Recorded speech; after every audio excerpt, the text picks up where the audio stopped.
Sir, Arnab Goswami के मुद्दे पर अगर पहले ही सुप्रीम कोर्ट टिप्पणी कर चुका है और ये कह चुका है कि जिस तरीके से जिस पे कार्रवाई की जा रही थी वो इलीगल है और गलत है, और उसके बाद महाराष्ट्र के होम मिनिस्टर ये कहते हैं कि इसी सारे अन्वय नायक के केस पे हम फिर से चार्जशीट दाखिल करेंगे। शेरिन, जो पूरी कार्यवाही हुई थी अर्नब गोस्वामी के खिलाफ अभी कुछ दिनों पहले, वो सारी कार्यवाही विशिएटेड इन लॉ थी। वो लॉ के मुताबिक लीगली मेंटेनेबल नहीं थी। मेंटेनेबल इसलिए नहीं थी क्योंकि सीआरपीसी का प्रोविजन है। सीआरपीसी के प्रोविजन के मुताबिक 173(8) के मुताबिक किसी भी मामले में, बंद हुए मामले में दोबारा से अगर इन्वेस्टिगेशन करना है, फर्दर इन्वेस्टिगेशन करना है, क्योंकि री इन्वेस्टिगेशन की तो पावर नहीं होती, फर्दर इन्वेस्टिगेशन करने के लिए पुलिस को सबसे पहले कोर्ट से परमिशन लेनी पड़ती है। और जो कोर्ट की यस आती है, कोर्ट की डायरेक्शन होती है, उसके बाद भी जो इश्यूज रह जाते हैं इन्वेस्टिगेट करने के, उन इश्यूज पर इन्वेस्टिगेशन होता है। ये एक ऐसा केस है जिस केस में ऑलरेडी प्रॉपर इन्वेस्टिगेशन के बाद चार्जशीट फाइल हो चुकी थी, और चार्जशीट फाइल करने के बाद उस मैटर को क्लोज किया जा चुका था। उस चार्जशीट को, फाइनल रिपोर्ट को, क्लोजर रिपोर्ट को कोर्ट ने ड्यूली एडमिट किया था। और इसीलिए आप देखेंगे पहले दिन जब अर्नब गोस्वामी जेल भेजा गया और 24 घंटे के अंदर भेजा जाता है सीजेएम के पास, कंसर्न मैजिस्ट्रेट के पास, तो मैजिस्ट्रेट ने कहा कि आप किस अथॉरिटी के तहत ले आए, आपने जो इनकी अरेस्ट की है वो अरेस्ट इलीगल है। पहला आप वहां पर रिमार्क देखिए। दूसरा, उसके बाद सुप्रीम कोर्ट ने सीजेएम के उस रिमार्क की पुष्टि की, अगर आप वहां पर देखें, और सुप्रीम कोर्ट का बड़ा ही जजमेंट जो है, लैंडमार्क जजमेंट था, जिसने कहा कि भाई ये फंडामेंटल राइट्स का वायलेशन है, ये लॉ का वायलेशन है और उनकी अरेस्ट इलीगल हुई है। अब दूसरे पहलू पर आते हैं शेरिन, जो आपने पूछा चार्जशीट फाइल करने के बाद। चार्जशीट फाइल करने के मामले में, किसी भी मामले में अगर एफआईआर दर्ज होती है तो पुलिस ड्यूटी बाउंड होती है चार्जशीट फाइल करने के लिए। पुलिस उसका लॉजिकल इन्वेस्टिगेशन करके चार्जशीट जरूर फाइल करती है। तो अब जो है, जो चार्जशीट फाइल किया है वो चार्जशीट लीगल है, उसकी जेन्युइनिटी तो कोर्ट में आएगी, कोर्ट करेगी, कोर्ट उसको देखेगी कि वो सही है कि नहीं है, क्या क्या है उन्होंने पहलू लिए, कौन कौन से बिंदु हैं जिन बिंदुओं पर उन्होंने जांच की पुलिस ने। परंतु अभी की स्थिति में शेरिन अगर हम देखें तो पूरा का पूरा जो दोबारा से अर्नब गोस्वामी के खिलाफ उन्होंने केसेस किया महाराष्ट्र पुलिस ने, वो केस गलत तथ्यों पर आधारित था, वो केस लीगली मेंटेनेबल नहीं था, और वो केस जो है अगर हम देखें तो वो केस कुल मिलाकर के कानून के मुताबिक तर्क संगत, विधि संगत नहीं था, और इसीलिए लीगली मेंटेनेबल नहीं था, और इसीलिए कोर्ट ने जो है, सुप्रीम कोर्ट ने उस पर लिया। अब देखना है कि चार्जशीट में जो जो बिंदु आते हैं उस पर अर्नब गोस्वामी को पूरा अधिकार होगा कि उसको चैलेंज करें। यहाँ पर यह भी बात है कि तमाम तरीके से महाराष्ट्र सरकार को फटकार लग चुकी है, चाहे फिर वो सुप्रीम कोर्ट हो, हाई कोर्ट हो, और उसके बावजूद फिर से अर्नब गोस्वामी को टारगेट कर रहे हैं ये लोग। शेरिन, ये केस वही है जिस केस में अर्नब गोस्वामी की अरेस्ट हुई थी।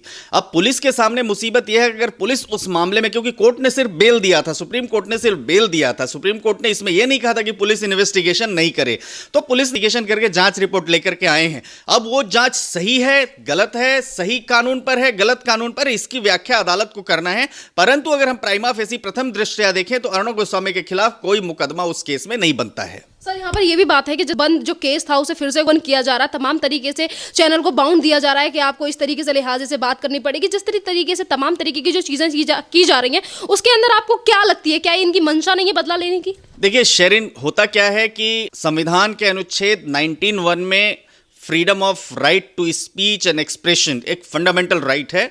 उस फंडामेंटल राइट के मुताबिक जो मीडिया है, जो कॉन्स्टिट्यूशन का 4th पिलर है, उसको पूरी आज़ादी दी गई है कि वो किसी भी मुद्दे पर, जो मुद्दा सामाजिक है, राजनैतिक है, आर्थिक है या कानूनी क्षेत्र से विधिक है, उससे जुड़ा हुआ, उस पर वो बहस करें और फ्री राइट और फ्री एक्सप्रेशन करें। लेकिन साथ ही साथ जो वो मुद्दा है वो रीजनेबल रिस्ट्रिक्शंस के साथ, माने फ्रीडम ऑफ स्पीच और एक्सप्रेशन भी जो है जिसका इस्तेमाल किया जाएगा वो 19(2) में जो भारत के संविधान के दिया गया, उसमें रीजनेबल रिस्ट्रिक्शंस के साथ करना है। सरकार, कोई भी सरकार हो, चाहे वो केंद्र सरकार हो चाहे राज्य सरकार हो, केंद्र सरकार पूरे देश में अपने हिसाब से कानून बना सकती है, राज्य सरकार स्टेट के हिसाब से कानून बना सकती है, जो उनको संविधान, यूनियन टेरिटरी, यूनियन लिस्ट और स्टेट लिस्ट और कॉन्करेंट लिस्ट में जो पावर्स दिए गए तो संविधान के नियमों के अनुसार वो बना सकते हैं।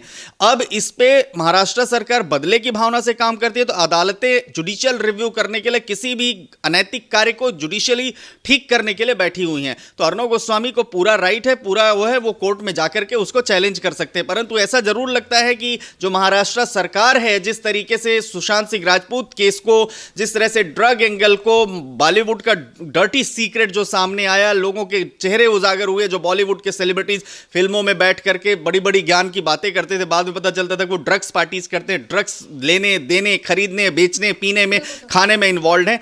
तो वो जो चीजें आई, उससे जो एक्सपोजर, उससे जरूर महाराष्ट्र सरकार को गहरा धक्का लगा। प्लस जो 68 दिनों तक सुशांत सिंह राजपूत के केस में इंक्वेस्ट प्रोसीडिंग्स नहीं हुई थी। भारत के इतिहास में पहली बार होगा कि राइट के बाद इंक्वेस्ट प्रोसीडिंग्स 68 दिनों तक कंप्लीट नहीं हुआ। ऑटोप्सी रिपोर्ट में टाइम ऑफ डेथ नहीं लिखा गया था।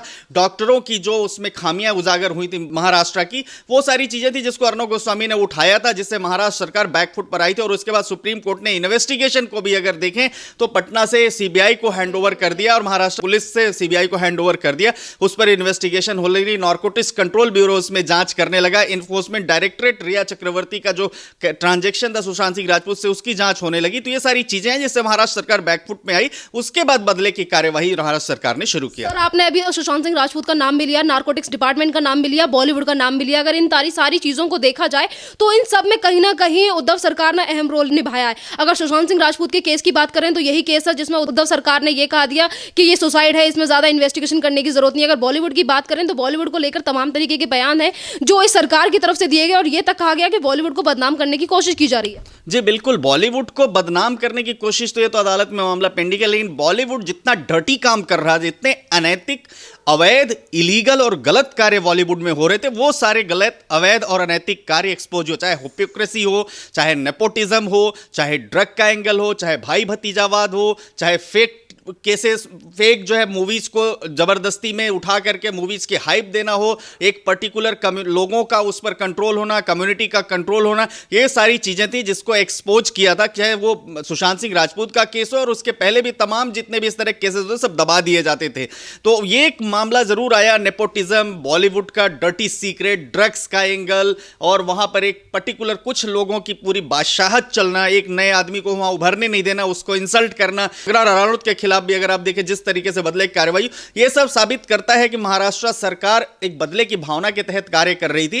परंतु अब आने वाले दिनों में यह है कि अदालत को तय करना। मैं लॉयर होने के नाते बस इतना ही कह सकता हूं कि कानून में विश्वास है, सबको, देश की जनता को कानून में विश्वास है।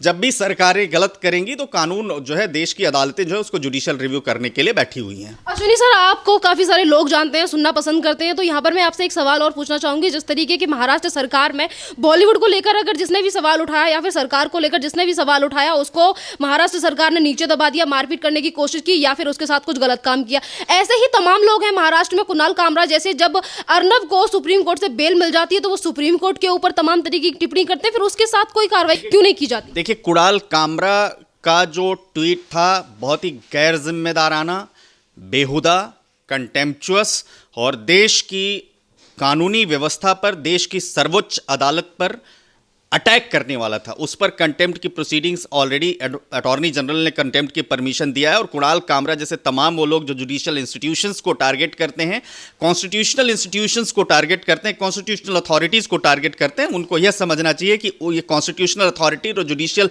इंस्टीट्यूशंस ही उनको सेव करने के लिए आते हैं। तो किसी भी कुणाल कामरा हो, चाहे कोई भी हो, जो अगर हमारे देश की सर्वोच्च संस्था के ऊपर, अगर खासतौर से न्यायपालिका जैसी जो निष्पक्ष एजेंसी है उसके ऊपर, निष्पक्ष न्याय प्रणाली जो देश में निर्धारित करती है, उसके ऊपर अगर ये इस तरह की टिप्पणियां उठाती है तो बहुत गैर जिम्मेदार है और मैं इसकी कड़े शब्दों में निंदा करता हूं। यहाँ पे मैं फिर से अपने पहले सवाल पर आऊंगी। जिस तरीके से होम मिनिस्टर अनिल देशमुख ने कहा कि अन्वय नायक के केस में अर्नब गोस्वामी को लेकर फिर से चार्जशीट दाखिल होगी, तो यहाँ पर कहीं ना कहीं सोशल मीडिया पे जिस तरीके की बातें हो रही हैं तो लोगों को ये लग रहा है सुशांत सिंह राजपूत के मामले को जिस तरीके से अर्नब गोस्वामी ने उठाया, पालघर के मुद्दे को उठाया, तो उन सारी चीजों की दुश्मनी निकाली जा रही है। क्योंकि जिस तरीके का स्टिंग ऑपरेशन हुआ था जिसमें नवाब मलिक ये कहते हैं कि अर्नब गोस्वामी को पागल कर देंगे, तो ये सारी चीजें एक साजिश के तहत की जा रही हैं। बिल्कुल, देखिए, साजिश के तहत नहीं होता तो विधानसभा में जो पास किया गया, सेक्रेटरी जनरल के माध्यम से एक प्रोसीडिंग्स पास हुई, उन प्रोसीडिंग्स में साफ तौर पर विधानसभा में हुआ कि अर्नब गोस्वामी कोर्ट नहीं जा सकते, सुप्रीम कोर्ट इसमें एक्शन नहीं ले सकते, जिसको सुप्रीम कोर्ट ने कहा कि अर्नब गोस्वामी के फंडामेंटल राइट्स का वायलेशन, और जिसमें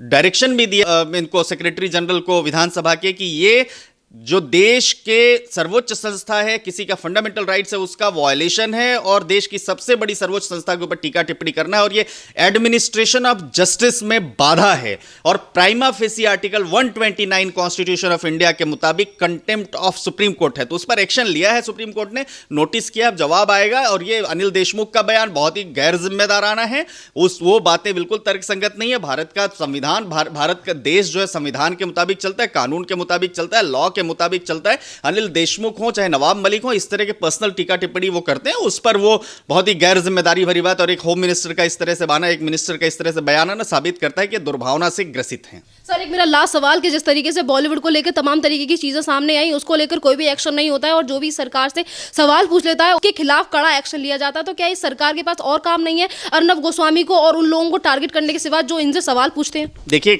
कोई भी सवाल जब पूछा जाता है तो सवाल पूछना, जैसे मैंने पहले बोला कि संविधान में एक पत्रकार का, एक मीडिया हाउस का एक पूरा राइट है, कानूनन राइट है कि सवाल पूछे किसी भी व्यक्ति से, वो संवैधानिक अधिकार दिए गए हैं आर्टिकल 19(1) में। अब सवाल यह है कि अगर सवाल पूछने पर कोई सरकार जुल्म करती है तो उसको भारत के संविधान में कोई जगह नहीं, और इसीलिए सुप्रीम कोर्ट ने जो लैंडमार्क जजमेंट दिया, ऐसे जजमेंट्स आते रहते हैं। धन्यवाद सर।